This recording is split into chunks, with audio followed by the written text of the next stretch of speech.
Welcome to Entertainment Drive-Thru. Today's special is Tommy Emmanuel, guitar virtuoso.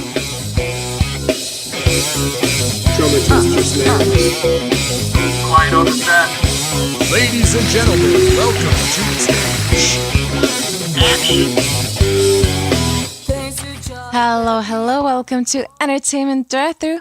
I'm Anna, with me is my co-host Dan, and today we have a very special guest.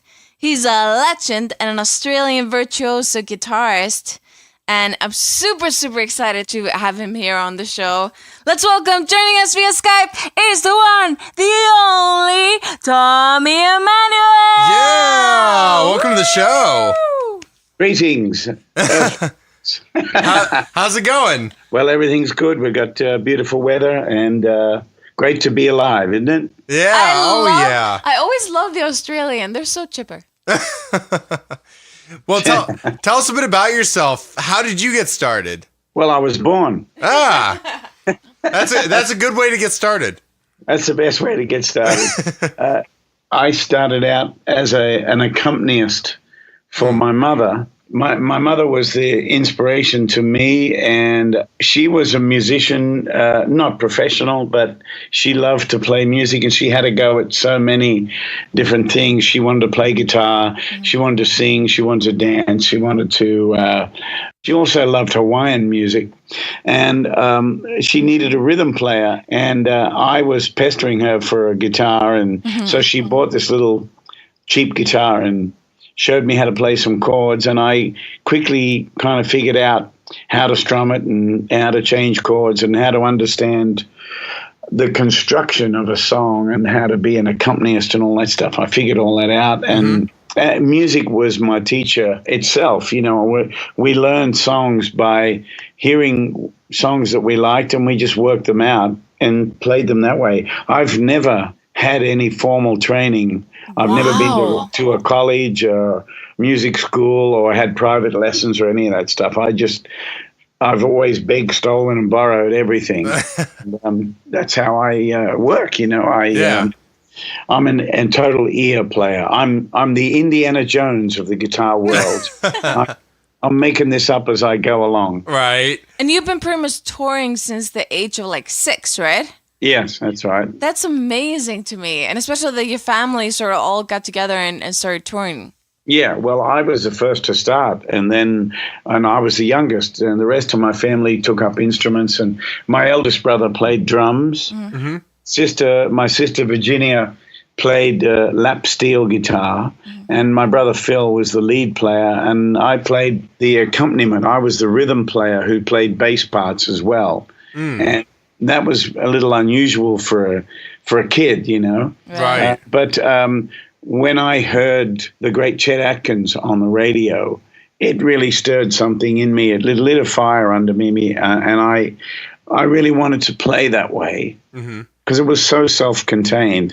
He's playing the bass part, the rhythm part, and the melody all at the same time. Right. So I started working on that style. By the time I was 8 years old, I was already playing some of Chet's tunes, and people would be stunned and amazed when you played that stuff as a kid. Oh yeah, because they were looking for the other players. They're looking behind the curtain to see if there are other players.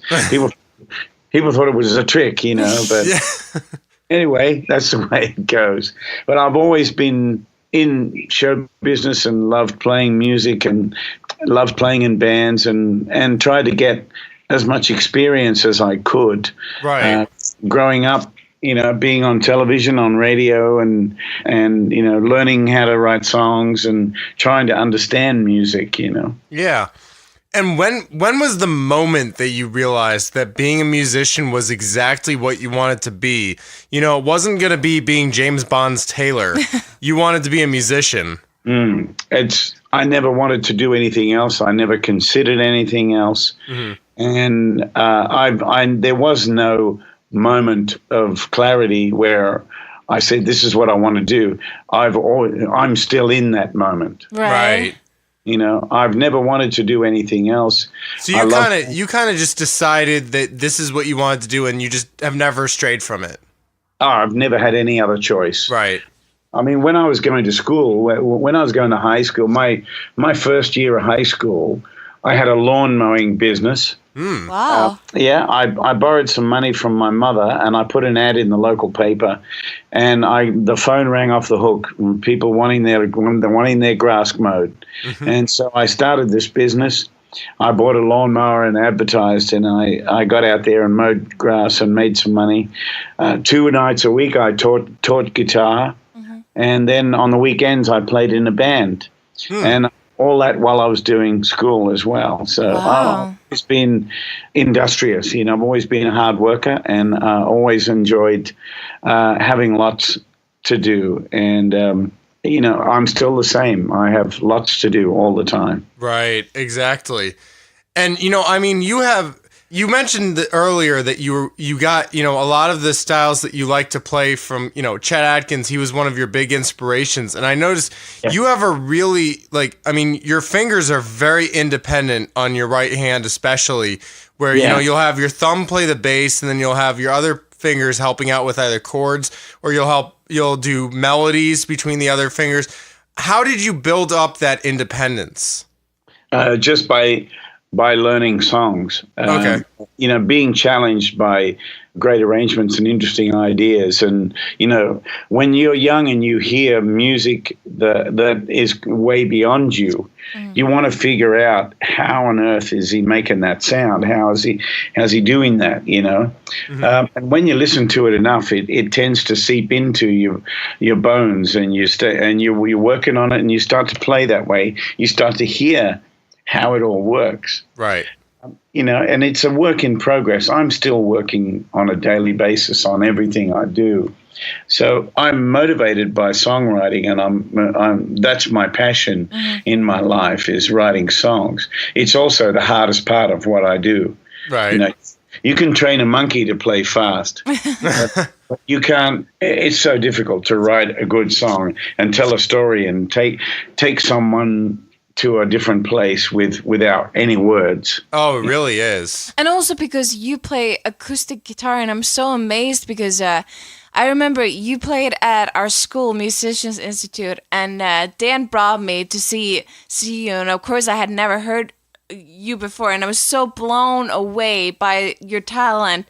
And one of my favorite was Angelina, I Can't Help It. It's such a sweet song, and the story behind it is amazing. Oh, well, Angelina's my youngest daughter, and she's 15, and she plays her song. She plays it on the piano. Wow. But I wrote it for her when she was born, and it was one of those songs that I wanted the melody to spell out her name, Angelina. It's 4 syllables.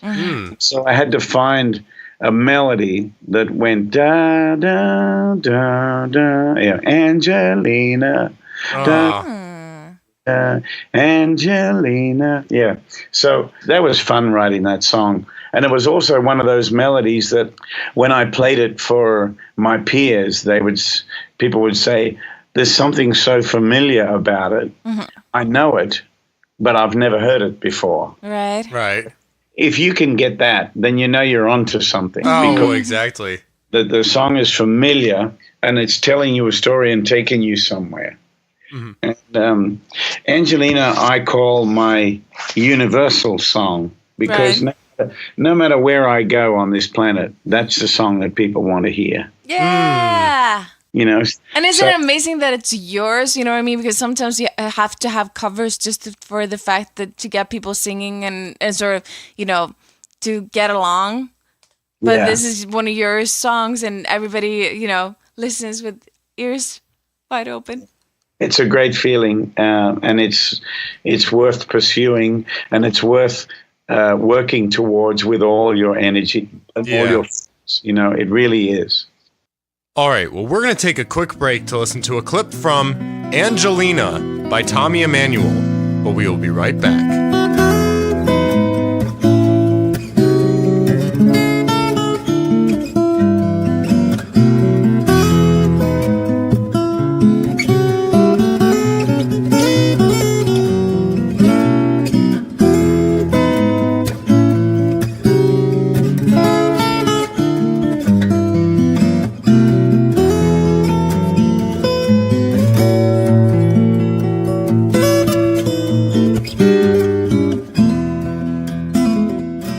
And Anna brought up the clinic you did at MI, and you had actually said something there that I wanted to bring up because I thought it was really, really interesting. Is you brought up the concept of how you learned, what the various chords sounded like. I think you said that you and your brother kind of went back and forth calling out chords.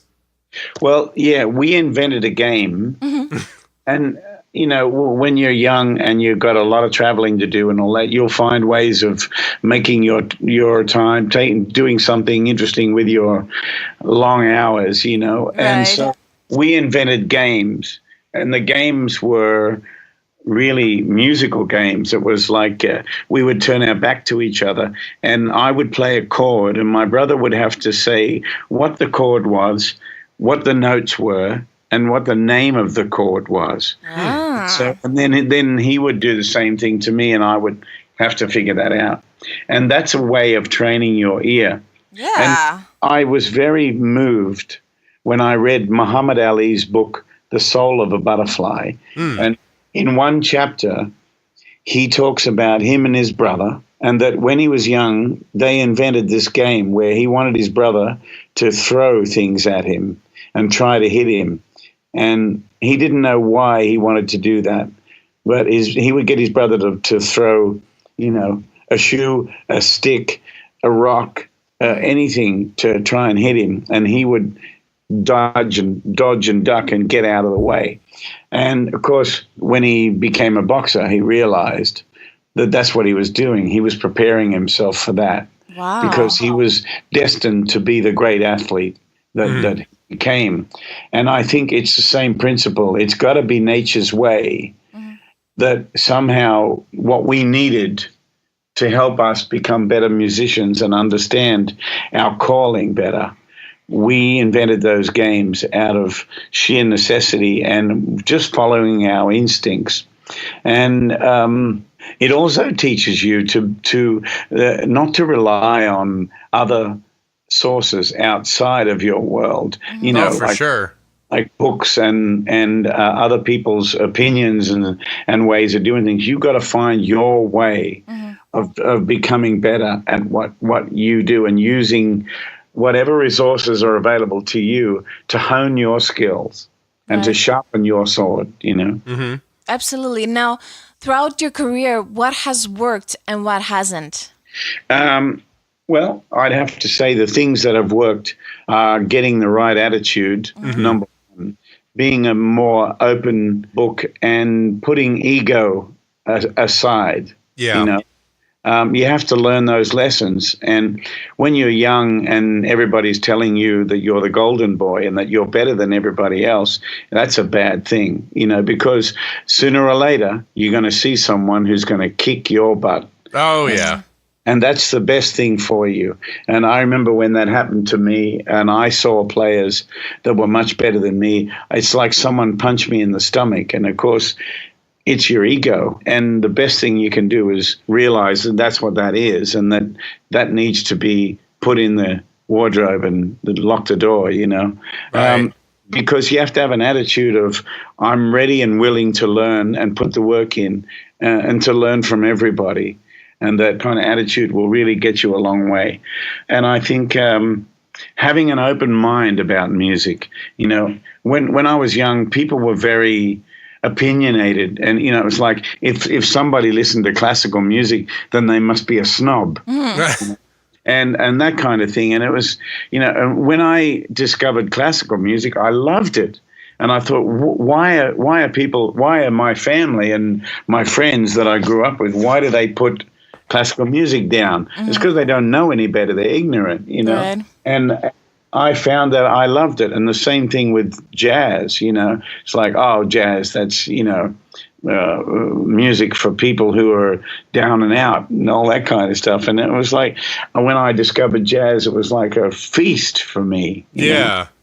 Well, you make a really interesting point, and this is actually something I've been thinking about a lot lately, is the fact of why people have certain, mindsets toward various music. I use this example a lot, but it really is, the way, a good way to put it is the fact that, You know, when I was in elementary school, the Backstreet Boys were really, really popular. They were really cool. If you listened to them, it was completely fine.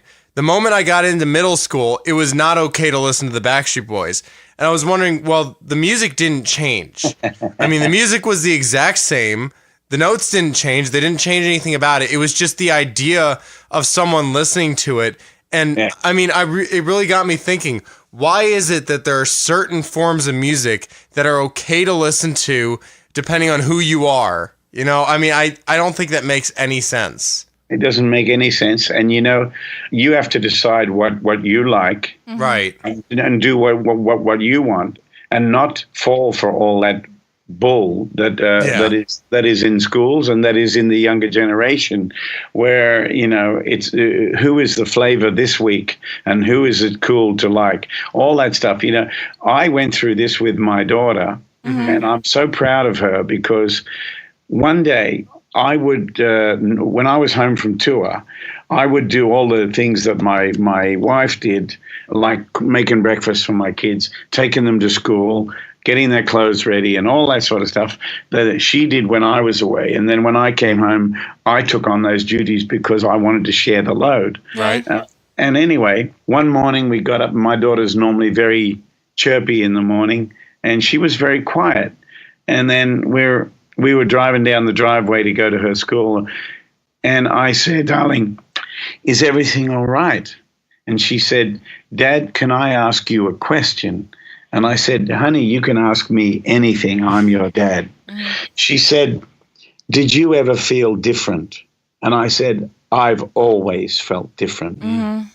And she said, "Well, I just don't like this rap music and this music that all my friends at school are into. And I just made up my mind that I'm going to listen to what I like. And I don't care about that stuff. And I don't care if they think I'm square or not." Right. And I Right. said, "Darling, I'm very proud of you, because I went through exactly the same thing." And, you know, it's a smart person that doesn't fall for all that stuff, you know. Yeah. Absolutely. And I also, I said to her, "What other people think of you is none of your business." Right. I love Yeah. that. You know, and I'm very happy in my own skin. I know who I am, and I respect the fact that if you like the Backstreet Boys, well, that's great. I'm glad that they blow your dress up. And they had some good songs, but I certainly don't have any of their music, but I don't say that they're not good. I Right. just, they don't touch my soul. I'd rather listen to Ray Charles, but that's just me. I wanted to ask you, did you ever have any gigs where, I mean, just a lot of stuff went wrong? Oh, I've had stuff break down on stage, but you just bypass it and make it work. Right. If you're well prepared out there, then not much can go wrong. Very true. I mean, probably the worst thing that happened to me ever in my life on stage was a person threw a bottle at me. Oh my wow. God. Yeah, and it hit my guitar really hard. And that was in a pub on Saturday night at a real rough pub, where I had said to my managers, you know, "We shouldn't be playing this place." And they said, "Oh, no, it's a good venue," and blah, blah, blah. Of course, they were lied to by the agent who Right. just wanted me to play there because it was going to bring in some money. Right. And so I put my guitar down and walked off. The audience were applauding and going crazy. I walked back out and I said, did anybody see who threw that? And the audience gave up the guy who threw it, and security came and took him away. And the audience were applauding and everything. And I said to them, "I didn't come here to be a target. I came here to entertain you and to give you a good time. Right. Now shut up and listen." And they did, you know. Wow. And Yeah. that's what I did. And, you know, that was a long time ago. That kind of stuff doesn't happen at a concert hall. Right. People pay good money to come and see and hear a good show. If people get, like the other night, there was a guy in the balcony at a show in South Carolina, and he was hooping and hollering. He was pretty loud, you know, and I thought maybe he'd had a few to drink. And so after he did it a few times, I got on the mic and I said, "Listen, fella, I remember when I had my first drink." Like that. That's all you have to say. And I didn't hear a peep out of him again. Yes, that's a great tip. Well, you learn those things. Some of the older guys that I watched and learned from in show business had some of the best comebacks that you've ever seen. Like a guy will sing out something in the crowd and he'll say, "Hey, the last time I saw a mouth like that, it had a hook in it." Oh, And if you're a famous singer like Billy Joel, and someone sings out, "Hey, play Yellow Brick Road," he'll say, "Hey, who sent you, Elton John?" Stuff. It's a way of trying to be a little funny and putting people in their place without them knowing it, kind of thing. Well, it's like the whole idea of a comedian, getting back to a heckler. Yeah, exactly. Well, when you're a guitar player, you're a target for people who sing out, Clapton or Hendrix or whatever. Someone, some drunk individual will be coming along to see you play, and then they can't help themselves. Hey, play Hendrix, play Hendrix. Right. And a lot of times I'll quote a Hendrix song and say, "What song is that from?" And they don't know. It's just they're being a smartass and singing out because they know you're a guitar player. Oh, yeah. Play Free Bird. Sorry. Somebody has to say it all the time. No, what has been your biggest challenge so far? The biggest challenge? Yes. Coping with only 7 days in the week and 52 weeks in the year and 12 months in the year. There's not enough time. That's the biggest challenge, to do all the things that you want to do. Wow. That's a very good point. I think that's a good point, too. I mean, because especially people don't get this as performers. We really do want to just perform all the time. But then the whole year is gone and we think, well, even if we did 300 performances, we think, well, sometimes that's not enough. Well, to do, I'm talking about creatively do all the things that you want to do. Well, yeah. But, I think the hardest part is getting the good songs and getting them out there and getting people interested, where, an artist like me, I can't get on a show like Ellen or, Jay Leno or whatever. I've never been able to get on those kind of shows, as much as I believe I will get on there one day. But even that, I don't know what that would do for me as an artist. So I have to find another way of building a successful career as a touring artist and that kind of thing. And so I try to use as many ways as I can to get myself out into the world. Thankfully, we have the internet. You can put up videos. You can answer people's questions. You can do forums. You can do chat things. You can all that kind of stuff. So there's lots of ways of getting yourself out there. Right. Exactly. So, finding the right people, finding the resources, and finding the people who can help you achieve your goal, Yeah. And now, speaking of challenges, we actually have a new challenge for you today because we are up to our segment, the Question of the Week. Question of the Week. So in this segment, we'll ask our interviewees a new question every week, and they have to think of the funniest answer that they can come up with. To our listeners, write in your questions on our Facebook at facebook.com/Entertainment Drive-Thru and our Twitter at eDrive-Thru, and we just might use it as the question of the week. Now, Tommy, are you ready? I'm ready. Fire away. All right. So, question is, what is one of your guilty pleasures? Ice cream. Ice cream. Yeah, I love ice cream. Do you have a favorite flavor? Well, Ben & Jerry's Chunky Monkey is probably pure heroin to me. The beauty of living in the States, ice cream. Is that one of those things? There's always that. I always hear this question all the time. It's if you could have like something specific for backstage before you go on a show for the changing room, what would it be? Would it be Chunky Monkey ice cream? No, I don't need it before the show. Usually before the show, what I need is some peace and quiet and a nice room temperature water. Right. I'm really easy. I'm a simple guy. I don't need a lot of stuff. I don't need blue M&Ms. bullshit, you know. So you're not like Prince. You don't need the entire like hallway to have purple walls and everything is purple until the stage. Oh God, no. I heard that about a year ago. Someone was telling me that when Prince performs at a concert hall, the only thing he requests is that all of the walls have to be purple, leading from like outside to his dressing room. His dressing room has to be purple, and then going to the stage has to be purple. Well, I feel sorry for that poor son of a gun. Yeah. Anyway, well, whatever blows your dress up is the name of the game. Yeah. You know?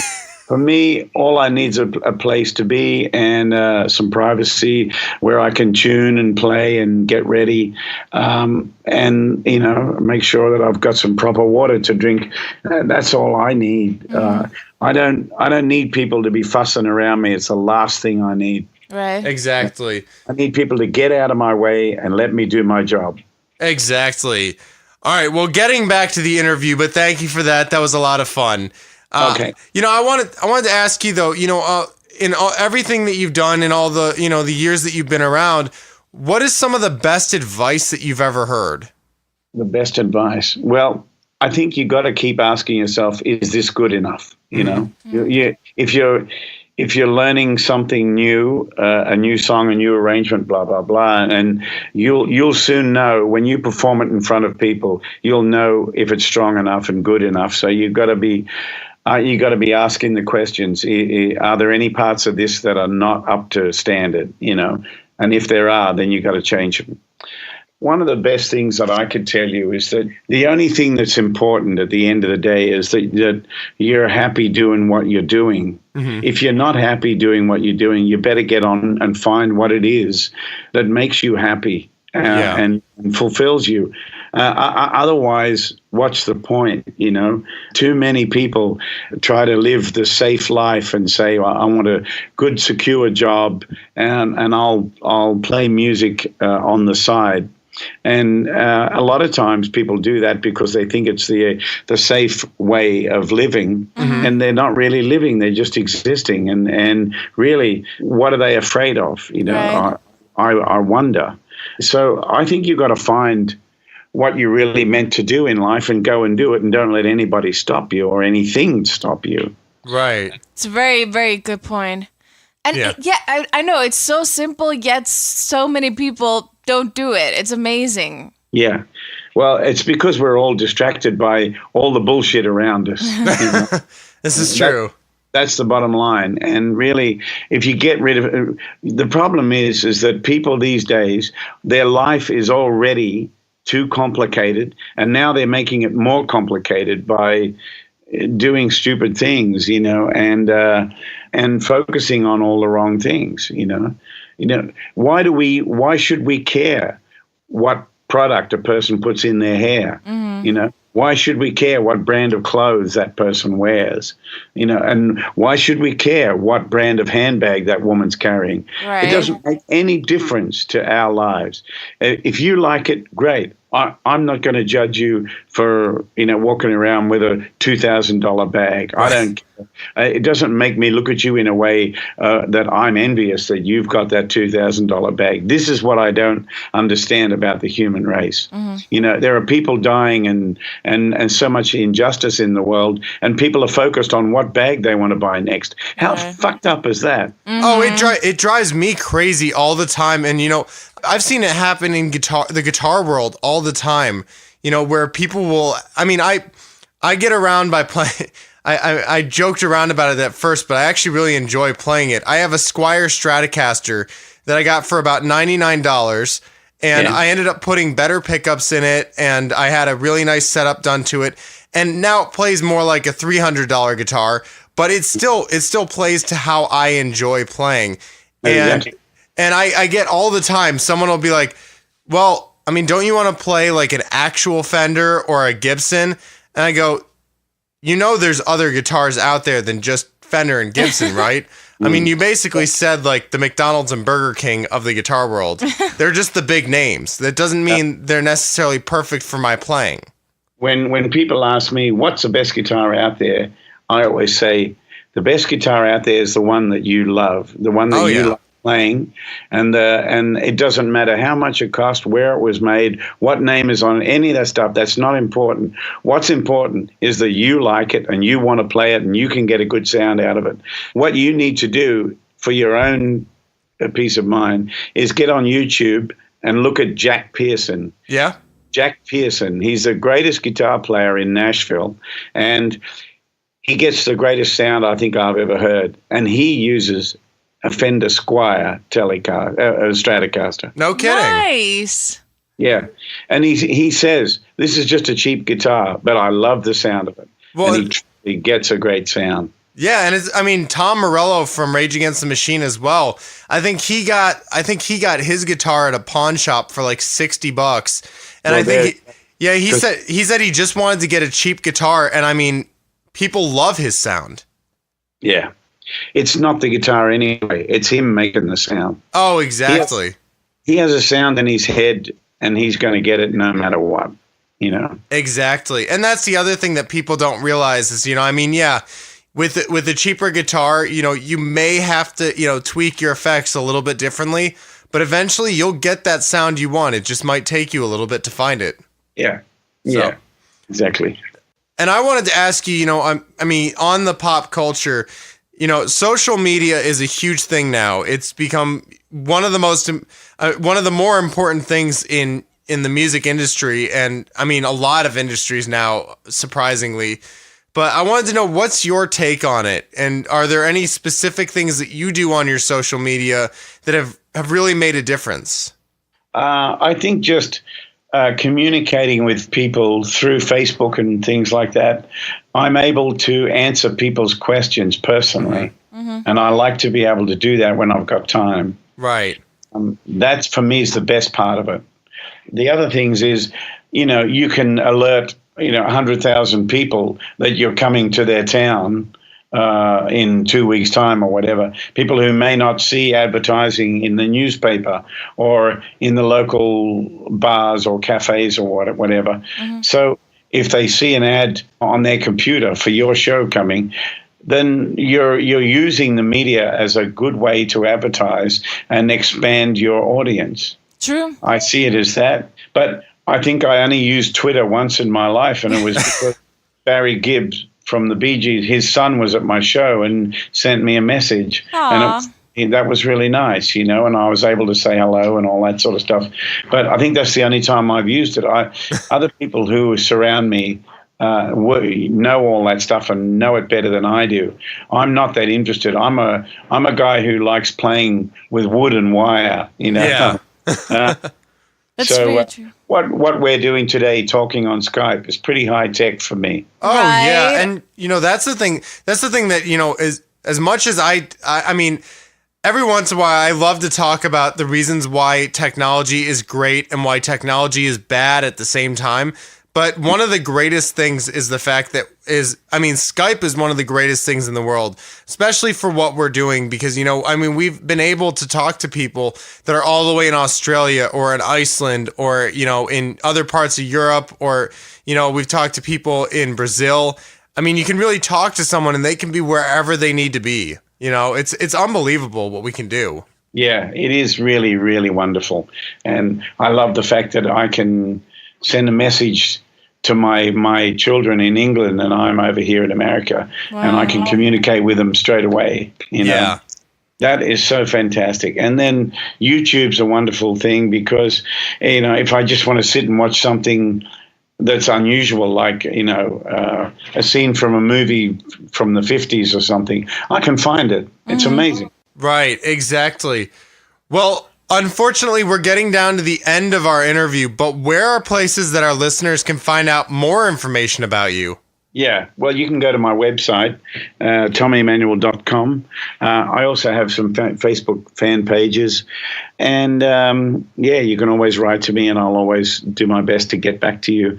But also my management handles so much stuff that comes in all the time. So, well, it's been a pleasure talking with you, and I wish you all the best over there. And, Yeah, and thank you so much for being on the show. It's really been a pleasure talking to you as well. And for more information on Tommy Emmanuel and the podcast, go to entertainmentdrivethru.com and subscribe on iTunes. Like and follow us on our Facebook at facebook.com/entertainmentdrivethru and our Twitter and Instagram at edrivethru. Hi, this is Tommy Emmanuel, and you've been listening to Entertainment Drive-Thru.